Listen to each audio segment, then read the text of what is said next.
Friends, आजच्या या व्हिडिओमध्ये आपण माहिती पाहणार आहोत। राज्यामध्ये आरोग्य विभागामध्ये तब्बल 10,000हून अधिक रिक्त पदं असल्याचं समजतं आणि या रिक्त पदांची मेगा भरती लवकरच जिल्हा परिषदेमार्फत पार पडणार आहे। आणि या भरतीमध्ये आपल्याला रत्नागिरी जिल्हा परिषदेमधील आरोग्य विभागातील भरपूर मोठ्या प्रमाणावरती रिक्त असणाऱ्या पदांचा तपशील हाती आला असून याविषयी माहिती आजच्या या व्हिडिओमध्ये आपण पाहणार आहोत। तत्पूर्वी तुम्ही आमच्या एज्युकेशन अँड स्पोर्ट्स या चॅनलला अद्याप सबस्क्राइब केलं नसेल तर मेगा भरती विषयक संपूर्ण अपडेट्स मिळवण्यासाठी सबस्क्राइब करायला विसरू नका। पाहूया आजची परिस्थिती पाहता ग्रामीण भागामध्ये डॉक्टर काम करायला तयार होत नाहीत, त्यातच आपल्याकडे प्राथमिक आरोग्य केंद्र हे गावाच्या बाहेरच आहेत। तसेच वैद्यकीय अधिकाऱ्यांसह आरोग्य कर्मचाऱ्यांना देण्यात आलेली निवासस्थानेही नादुरुस्त आहेत। या नादुरुस्त निवासस्थानांमध्ये अनेकदा सरपटणारे प्राणी, विंचू आदींचा वावर असल्याचे निदर्शनाला आले आहे। मात्र त्याही परिस्थितीत वैद्यकीय अधिकारी व कर्मचारी रुग्णांना सेवा देत आहेत। त्यामुळे इतर जिल्हा परिषद आरोग्य विभागाकडून ग्रामीण विभागातील आरोग्य व्यवस्था बघितली जाते। त्यासाठी प्राथमिक आरोग्य केंद्र, उपकेंद्र यांच्यामार्फत रुग्णांना उपचारांच्या सुविधा दिल्या जातात। त्याचबरोबर जिल्हा शासकीय रुग्णालय व ग्रामीण रुग्णालयांमधून ग्रामीण भागातील रुग्णांना सेवा पुरवली जाते। राज्य व केंद्र शासनाकडून जनतेच्या उत्तम आरोग्यासाठी विविध आरोग्यविषयक योजनाही राबवल्या जात आहेत। तसेच नवनवीन योजनाही अंमलात आणण्यात येत आहेत। जिल्ह्यात वैद्यकीय अधिकाऱ्याची अनेक पदे रिक्त आहेत। ही पदे विविध कारणांनी भरली जात नसली तरी आरोग्य सेवेशी संबंधित इतर पदांवरील भरती का केली जात नाही असा प्रश्नही उपस्थित करण्यात येत आहे। त्यामुळे आरोग्य विभागात नक्की चाललंय काय याचीही चर्चा होत आहे। एकीकडे नवनवीन योजनांची घोषणा करायची आणि दुसरीकडे आरोग्य विभागातील रिक्त पदे न भरता आहे त्या कर्मचाऱ्यांमध्ये काम भागवून घ्यायचे असाच काहीचा प्रकार गेल्या काही वर्षापासून जिल्ह्यात सुरू आहे। त्यामुळे आरोग्य सेवेचा पुरता बोजवारा उडाला असून तो अनेकदा रुग्णांच्या जीवावर बेतणारा ठरत आहे। जे अधिकारी किंवा आरोग्य कर्मचारी कार्यरत आहेत ते दिवसरात्र सेवा देत आहेत।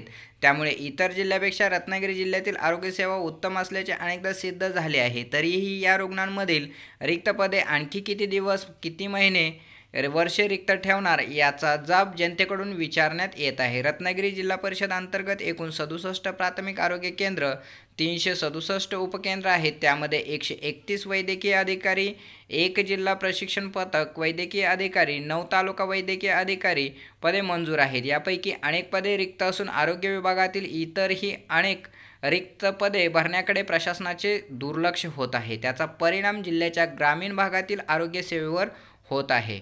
शासनाच्या आकडेवारीनुसार तालुका वैद्यकीय अधिकाऱ्यांच्या 9 पदांपैकी 4 पदे रिक्त आहेत। त्यामध्ये मंडणगड, खेड, संगमेश्वर आणि रत्नागिरी तालुक्यांचा समावेश आहे। या पदावर प्रभारी काम करीत आहेत। प्राथमिक आरोग्य केंद्रातील आरोग्य सेवा सांभाळून या वैद्यकीय अधिकाऱ्यांना तालुक्यातील आरोग्य सेवेकडे लक्ष पुरवावे लागत आहे। वैद्यकीय अधिकाऱ्यांच्या रिक्त पदाबाबत ही अशी स्थिती आहे। वैद्यकीय अधिकाऱ्यांची 54 पदे रिक्त असल्याने जिल्ह्यातील आरोग्य सेवेचा भार 77 वैद्यकीय अधिकाऱ्यांवर आहे। रिक्त पदांचा विचार करून जिल्हा आरोग्य अधिकारी डॉक्टर अनिरुद्ध आठले यांनी सिंधुदुर्ग पॅटर्न राबवत 35 डॉक्टरांची नियुक्ती केली। या डॉक्टर्सना जिल्हा परिषदेच्या फंडातून मानधन दिले जाते। आजची परिस्थिती पाहता जिल्ह्याच्या ग्रामीण भागामध्ये डॉक्टर काम करायला तयार होत नाही, त्यातच आपल्याकडे प्राथमिक आरोग्य केंद्र हे गावाच्या बाहेर आहेत। तसेच वैद्यकीय अधिकाऱ्यांसह इतर आरोग्य कर्मचाऱ्यांना देण्यात आलेली निवासस्थानेही नादुरुस्त आहेत। या नादुरुस्त निवासस्थानांमध्ये अनेकदा सरपटणारे प्राणी, विंचू आदींचा वावर असल्याचे निदर्शनाला आले आहे। अशाही परिस्थितीत आज वैद्यकीय अधिकारी, आरोग्य कर्मचारी रुग्णांना सेवा देत आहेत। वैद्यकीय अधिकाऱ्यासह आरोग्य कर्मचाऱ्याची अन्य पदेही रिक्त आहेत। त्यामध्ये आपल्यासाठी महत्त्वाचं असणाऱ्या आरोग्य पर्यवेक्षक, आरोग्य सेवक पुरुष, आरोग्य सेवक महिला, औषध निर्माता अधिकारी, कुष्ठरोग तंत्रज्ञ, प्रयोगशाळा तंत्रज्ञ अशा एकूण 764 पदांपैकी 209 पदे रिक्त आहेत। या रिक्त पदांमुळे कार्यरत वैद्यकीय अधिकारी व कर्मचाऱ्यांवर कामाचा अतिरिक्त भार येत आहे। आरोग्य सेवेसारख्या जनतेच्या जीवन मरणाशी संबंधित असलेल्या महत्त्वाच्या सेवेकडे शासनाने गांभीर्याने पाहण्याची गरज आहे। मात्र आत्तापर्यंत त्याकडे दुर्लक्ष झालेले आहे। केवळ आरोग्यविषयक नवनवीन योजना आणण्यात येत असल्या तरी त्या अंमलात आणण्यासाठी आवश्यक कर्मचाऱ्यांची भरती करणेही आवश्यक आहे. जिल्हा परिषद आरोग्य विभागाने जिल्ह्यात रिक्त असलेल्या पदावर वैद्यकीय अधिकारी, आरोग्य कर्मचाऱ्यांची नियुक्ती करावी अशी मागणी करण्यात येत आहे.